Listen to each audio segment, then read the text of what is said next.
Hello, everyone. I'm Dr. Olena Berezovska, and today we have a new podcast with a new guest from New York area.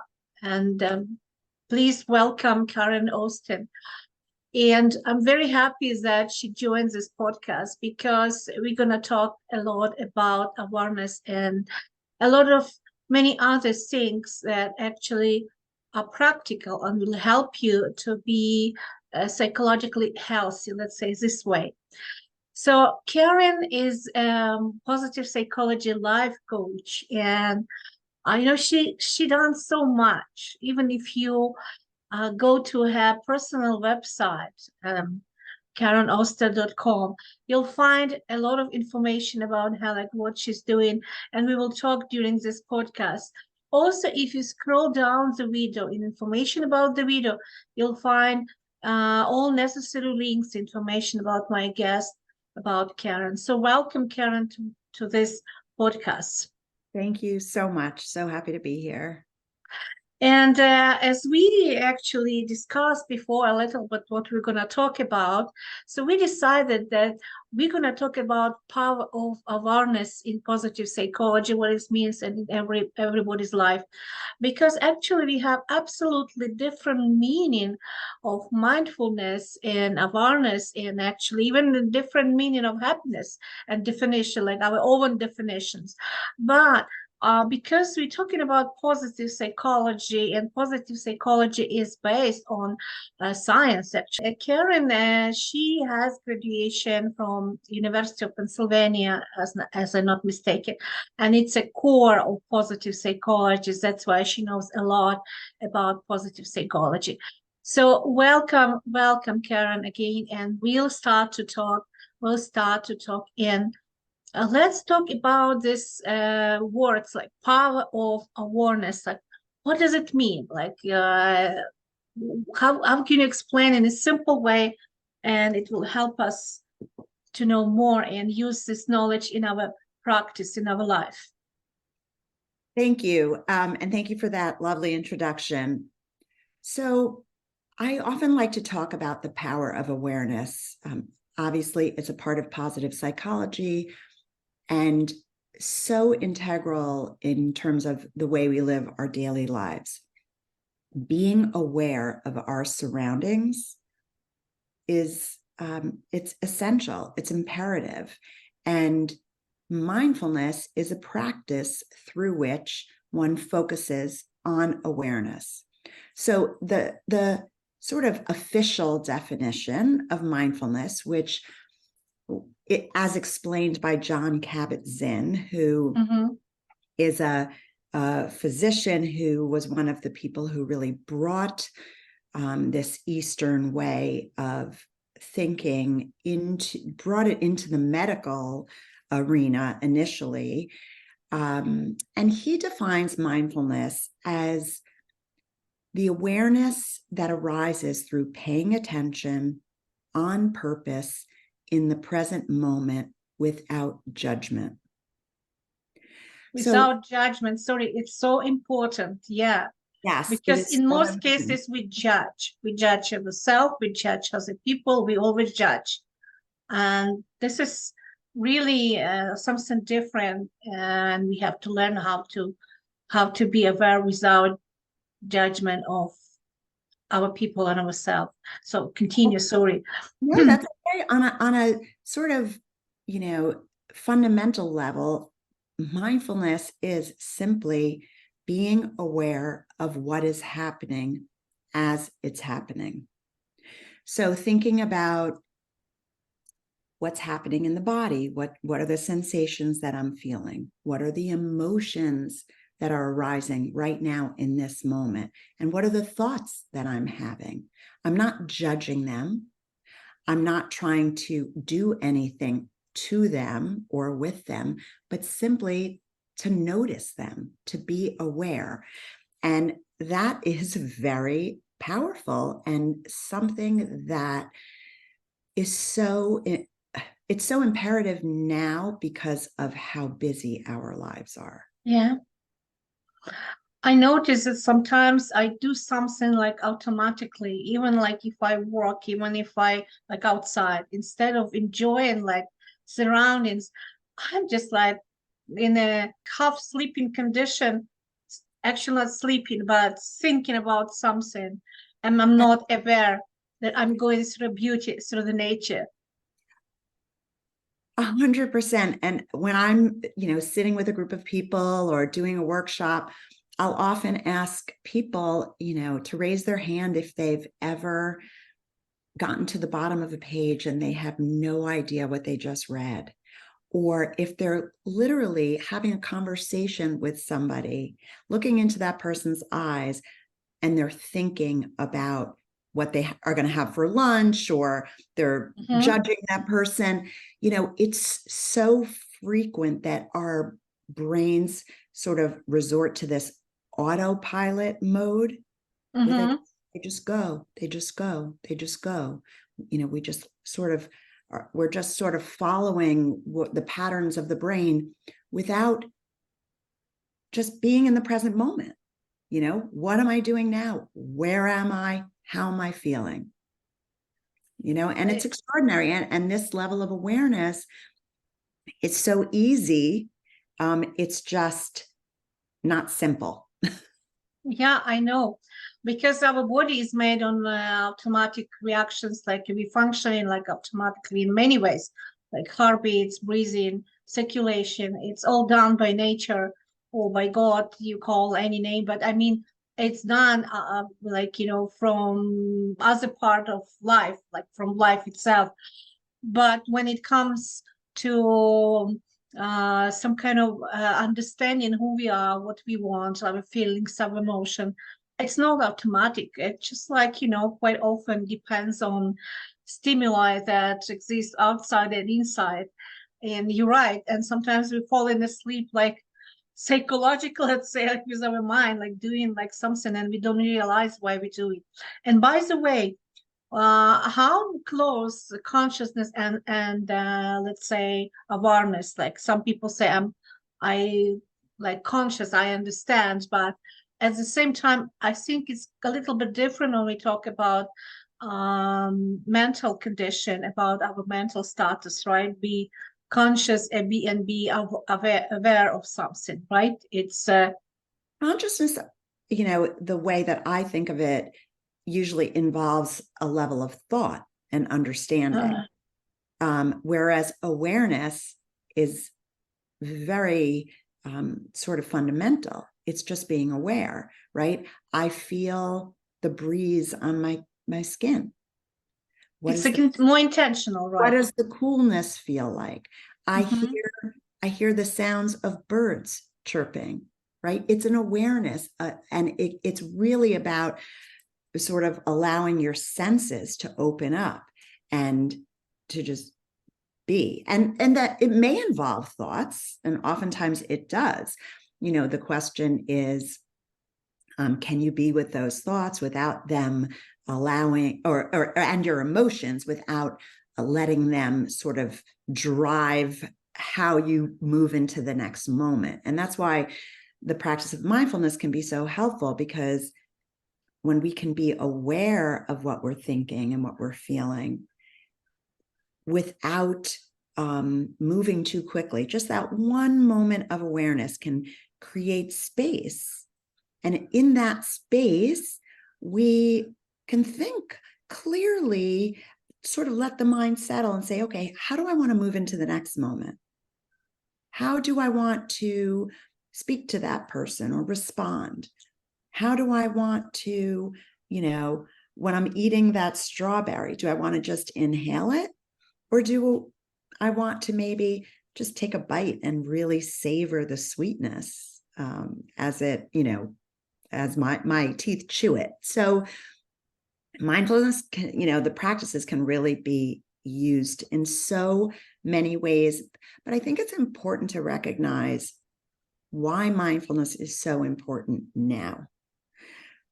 And that's really, really because we are living in an age where there is an incredibly dramatic epidemic of anxiety and depression. Yeah. And anxiety disorders are now the most common illness in the United States. And what's happening is that there's so much technology and external stimuli that are constantly pulling our attention in so many different directions. And so we're training our brains to be in a state of this continual partial attention, right? We can't focus for very long because we're so used to going here and then going there and then looking at this and checking this and scrolling on this. And as our interconnectedness grows and all these, the technology just continues and the 24-hour news cycle and TV, we need to learn ways to manage our time and attention. We don't have an off switch. Many of us don't have an off switch. So it's really about it being an inside job, Yeah. working on ourselves and using the tools of mindfulness to bring awareness to the present moment can help you, as I said, create that space and remind you that at every moment, you have a choice. How do you want to react? How do you want to respond? How do you want to move into the next moment? It doesn't have to be a knee-jerk reaction. If you could just bring some awareness to how you're feeling and what you're thinking, it really creates this beautiful pause that just helps you, it calms the autonomic nervous system, right? And allows the brain to settle and to think more clearly. We live in the era of informational era. And I think the younger generation have the serious tasks to separate virtual reality. They grew up with, and they got so much information. And as we know, the false information and information that creates fear or negative emotions spreads much easier and faster than like something like really good, like true information, because we live where we react more on fear or we react more something more negative. And I found young people, they have difficulties to actually understand what they're aware of, even if they read this untrue information, if its information is valid. Like, we can falsificate any image, we can create image that doesn't exist in reality, right? And I found that probably the future generation would have more problem with understanding of not just awareness, like how to be aware that you live in reality, not in a fictional world, and you're dealing not with fictional people or friends or whatever, but also maybe about the mindfulness. Like, I think because of this huge virtual reality, like they call now, we're losing something. And probably, like you said, it's very important to be aware. And there are a lot of things that I want to say in response to your comments. And, there are a lot of young people that are exposed to mindfulness. Mindfulness is making its way into education, certainly not as much as I think many of us would like. But I have 3 children, adult children now. They're in their 20s. And they've been exposed to mindfulness in part through me, but in part through, their schools growing up. I was never exposed to that when I was a younger person. And I really sort of became exposed to mindfulness through a yoga practice, and in which I really learned the connection of the breath and the body and the mind, right? So the mind-body connection and how the breath can be so powerful. And I remember a time when one of my children was home and I was out with my husband, and she called because she was scared. And feeling anxious, and she was maybe 8 or 9. And so I said to her, okay, we were talking on the phone, on the cell phone. And I said, okay, let's breathe together. Okay. So we're going to inhale and we're going to exhale and we're going to inhale. And so we did it a few times. And I asked her, how do you feel? Do you feel better? Are you okay? She said, yes, mommy, I feel better. Because again, bringing our awareness to the present moment. What am I feeling in my body? And how relevant that is when it comes to our emotions and our thoughts. But it's also important to recognize, and I'd love to talk a little bit about, some things that people can do on their own to practice mindfulness. But it's really important to recognize that, first of all, there's a lot to be anxious about in this world. And, we sometimes can ruminate on the past, right? Thinking about all the things we should have done, could have done, wish we'd done. Ruminating on the past, that doesn't help us. And worrying about the future or feeling anxious about things that are not in our control, that doesn't help us. So the only moment that really matters in which we have control is the present moment. That's the only one that matters. And the practice of mindfulness is like learning an instrument or working out. It's a practice. And rather than, lifting weights to build up your biceps, you can think about it as lifting weights for your brain. Mm-hmm. It's what we've learned in decades of neuroscience, is that the brain has neuroplasticity. And so it is changeable, right? It is changeable. So, for example, there's a great tool that we can use that I share with a lot of coaching clients, and it's called the STOP tool. STOP, like the stop sign. Mm-hmm. Right? Mm-hmm. Mm-hmm. So S is for stop what you're doing. T is for take a breath or two. Mm-hmm. O is for observe. How am I feeling in this moment? What's going on in my body, in my heart, in my mind? And P, proceed in a way that will serve me best or comfort me. What do I need in this moment, right? So stop what you're doing, take a breath or two, observe what's happening in the body, the heart, the mind, and proceed in a way that will best serve me.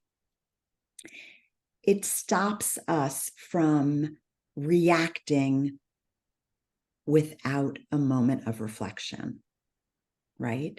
Mm-hmm. That's mindfulness practice. Similarly, mindfulness can be practiced anywhere. You could pick any activity in your day and do it mindfully. You can brush your teeth mindfully, right? So, what does it feel like to squeeze the toothpaste and put it on the brush? You put the toothbrush on your mouth. What does it taste like? What is it like to move the hand, right, in circles? What does it feel like on the enamel of your teeth, right? That's bringing your awareness to the present moment. Similarly, drinking a cup of water, right? What does the glass feel like against my skin, right? How does it feel as I put my lips on the glass? What is the sensation of water as it enters my mouth, right? So rather than automatically, if you're standing on line, for example, at the supermarket or at the ATM, instead of taking out your phone, you can just stand in line and be mindful. Look at the colors around you. What do you feel in your body? What do you hear? What's the noise that you hear? Just noticing people, maybe even smiling at people. What does that feel like, right? We know about the power of kindness and connection, right? So these are all practices that you can do anywhere, anytime. If you're walking, you mentioned being in nature. If you're Yeah. taking a walk with your dog, or just walking, through the park or the city or around your neighborhood, again, what are the colors? What do you see in nature? What are you noticing? What does the sky look like? What do you hear? What does it feel like as your feet touch the ground with each step? Just being in the present moment. It's really, it's really amazing what you begin to notice when you open up to this sense of awareness. It's true. When you mention about Russian, that is, I was laughing, almost laughing, because I do it so slowly, analyzing every second what I feel, that sometimes even my husband like wonders, like, why do you spend so much time to brush your teeth? I said, because I just like every second to taste the paste, to feel what is like bubbles or whatever, or what I feel like. And he's laughing because I never seen he said that would brush teeth so long and with kind of pleasure. Usually people like quickly, rest, and then not me. I'm just like, it's my procedure that I follow and I enjoy it. And then now you tell me it's actually normal to enjoy, because even like understand every second what's going on. And unfortunately we miss this in many other ways, like even if we eat, let's say we eat quickly, just like have a snack quickly, or we talk, or even we don't even realize how tasty it was, right? And it's about like everything we do, that we sometimes live in some kind of like inside wall without understanding what's going on with our body, with our shell, and with our brain. And it does translate to our emotions as well. I mean, the reality is that we live with positive emotions and negative emotions, and that's normal, right? But the importance of recognizing what's good in our lives is something Mm-hmm. that we don't do naturally, right? Being aware of what's good, because we are born with a negativity bias, right? This tendency to notice what's wrong or what's missing. So sometimes it takes some extra effort to recognize the good things. And they happen every day. We just don't always notice them. Yeah, our natural luggage we have from previous generation of not just human beings but all these animals, and it helps us to survive. But again, we cannot concentrate our attention only on like something bad, something negative, because our life changed a lot, and we have quite a comfortable life.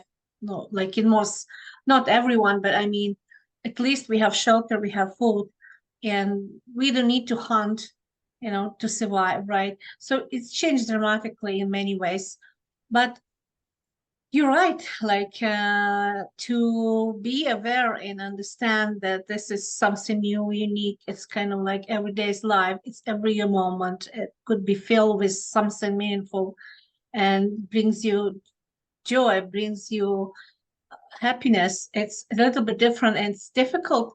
It's like training. You have to train yourself. Yeah. 100%. And, they say that it takes like 3 to 6 weeks for a new habit to form, right? And that has to do with the neurochemistry of the brain. So it's a great sort of challenge to say, okay, I'm going to do a 21-day challenge or a 28-day challenge. And it could be to do the 3 good things exercise, right? Every Yeah. night before you go to bed, you think about your day and you write down 3 things that went well for you during the day and why each one makes you feel good.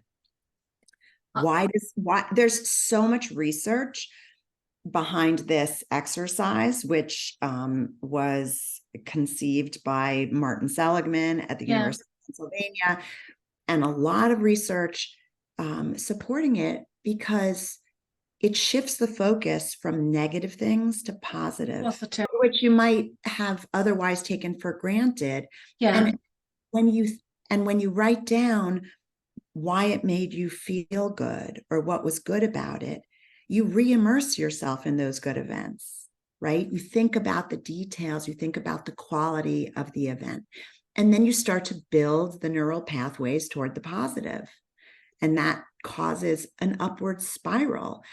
My teacher, one of my teachers, Maria Sarah, she shared this exercise, which I think is also wonderful, which is to simply answer the question, what was the best moment of your day? So when I would pick up my son from high school, I would say, so what was the best moment of your day? Because if I say, how are you? How was your day? He'd say, fine. Yeah, it's traditional. Okay. Yeah, okay. Yeah. So I'd say, well, instead I'd say, so what was the best moment of your day? And he'd say, I don't know. And I'd say, well, did you have lunch with a friend? Did you get a grade back that was maybe better than you thought? Did you have any talks with a teacher? What was the best moment of your day? And it's something that would be very helpful for all of us to think about. It's a great conversation starter if you're sitting at the dinner table with your family, to just sort of go around the table. What was the best moment of your day? And what Maria explained was that by doing this on a regular basis, you begin to see that even on the darkest of days, there is a best moment. It's true. And you begin, if you do this as a practice, you begin to look for best moments. Oh, that cup of coffee, that was the best part of my day. And then you get a hug, from a colleague, or you bump into someone you haven't seen and you're like, oh, that was the best moment of my day. So you start to look for those best moments. And in making that a consistent part of your behavior, you shift your brain chemistry so that it starts looking for best moments. So simple, right? What was the best moment?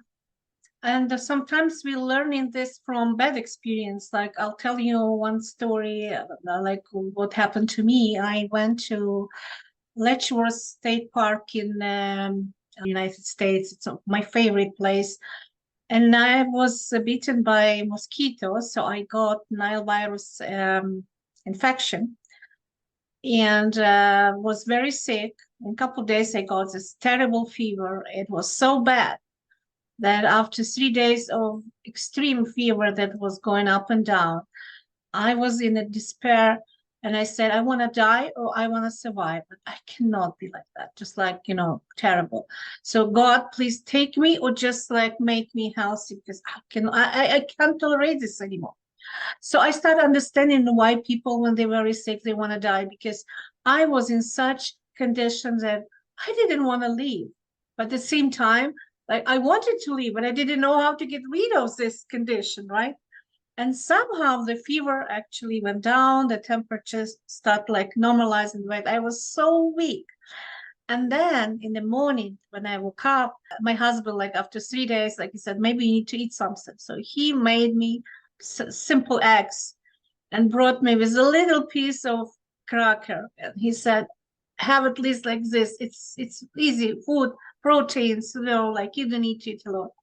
And then I started eating after 3 days of having nothing except water. I could feel every molecular. It was such an amazing taste when you eat and you just enjoy, and that you feel everything as this little bite of egg, fried eggs, And that was like eye-opening when I realized that how world could be amazing and food could be amazing, and you taste it in different way. And like, as you said, I started looking, like, because you said we have to look. I started looking at this taste of life everywhere I could. I wanted to enjoy every moment of something good, right? And it changed my perception. I wasn't like nasty person. I wasn't negative, but this is like, negative experiences my life showed me how life could be beautiful, even through the fried eggs, We we through the all taste. we Yeah, all face moments of adversity, and it's using some of these tools to help us cope, right, with the yeah, stress, and to be aware of gratitude for the things that do work in our yeah, bodies, that do work yeah, in our lives. And it oftentimes really can be bolstered by a sense of awareness. And you know it's also very relevant when it comes to our relationships and our social connections. You know, yes, we know who loves us, and we know who we love, and who we feel connected to. Are we sharing that? Are we expressing our gratitude? Are we nurturing those relationships? And it's very important to be aware of those interactions that you have with people, and the importance of listening, right? And being a mindful or active listener is very different, because when we're having a conversation, we are often thinking of how we're going to respond, or we may be judging the person as they're speaking, or we may be thinking of something entirely different. yeah, And the key to active listening is to just be aware, to bring your mind to the person who's speaking, right? To look at the person, to listen, to just not think about how you're going to respond, but just to be, right? To just take it in. And that's really about bringing your awareness to something another person may need, yeah, another person may want to share, right? So that's also really important. And we know that nurturing our connections is the number one predictor of happiness and well-being, right? Is the people that we care about and who care about us. That is number one. So we need to bring an awareness to, what am I doing to nurture that relationship? Am I expressing my gratitude? Am I listening? Am I there for that person in the way that I want to be? it's true. And I found that I enjoy a lot when I listen to some people, like some lectures, some learning something. But I found that when I catch myself on a moment that I'm enjoying, like I said, oh my God, I love to listen to this. I love to hear this person and understand like what the person is talking about. It's amazing because then it means like you all in, you get something that plays a very important role in your life as well, because it's knowledge, it's experience, it's positive feelings, positive emotion, and this is just amazing. Yeah, And I I mean, listen to you now, like whatever you say, it's so in harmony with my thoughts, with what I feel, what I experience, which very good. It means like we on the same tune, and it's very good. yeah, I mean, it's just um, acknowledging the importance of being aware, right? And Yeah. oftentimes when we're aware, when we open up our attention, we see Mm-hmm. we see beauty where we didn't notice it before, and it's right in front of us. Yeah. And one of the ways of doing that as well is keeping a gratitude journal.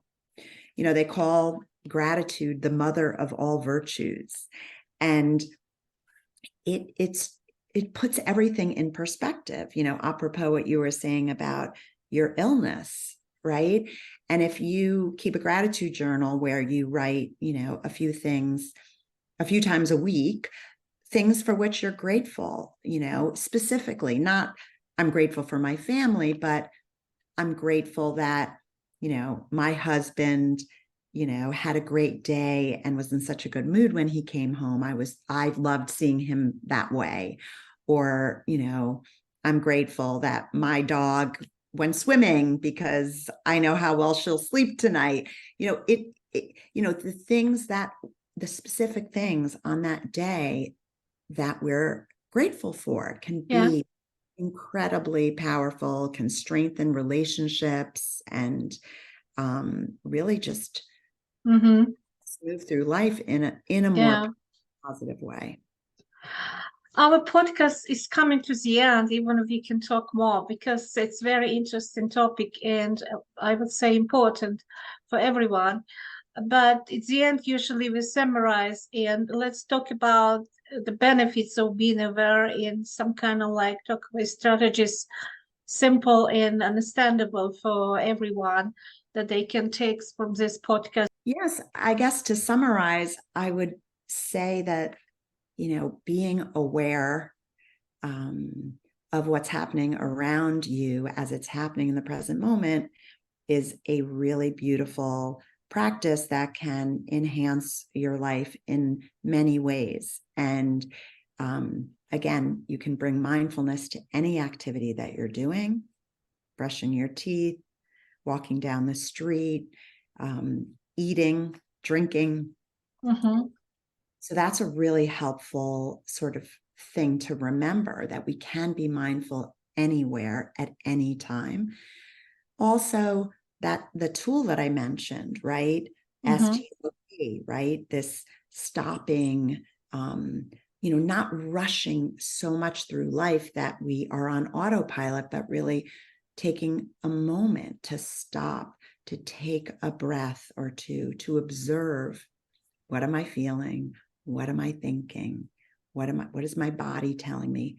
And then to proceed in a way that is really going to be the best thing for you in that next moment. And similarly, the importance of bringing our awareness to relationships, to sharing our gratitude, to listening, to truly, bringing the mind back to the present moment. When you're listening to somebody, it's very, very easy to space out. It's very easy to go into our own head and think about, what am I going to say when they're done speaking? Or what's my feeling on this? But you don't have to do that. You can actually just listen to the words, and then you'll have your opportunity. So that's really important. And again, the openness of awareness and how you can look for the good, right? How you can, what was the best moment of your day, to make a practice about accessing some of the more things that if we didn't have a sense of awareness about, we might just miss them. Yeah. Wonderful. Thank you very much, Karen. Thank you very much. And everyone, if you want to know more information about my guest, please scroll down like this video and you'll find information about the video, all necessary like information about my guest, Karen Austin. Also subscribe to my channel, and if you have any comments, leave the comments. If you want us to discuss some other topics, just give us the idea, because I know that every specialist that comes to my podcast has more to say. And thank you, Karen, for being here with me today. It was a pleasure to talk to you and even go back to my experience and learn more. And I'm sure everybody who was listening and or watching this video definitely got something new and something positive. Thank you. Bye-bye.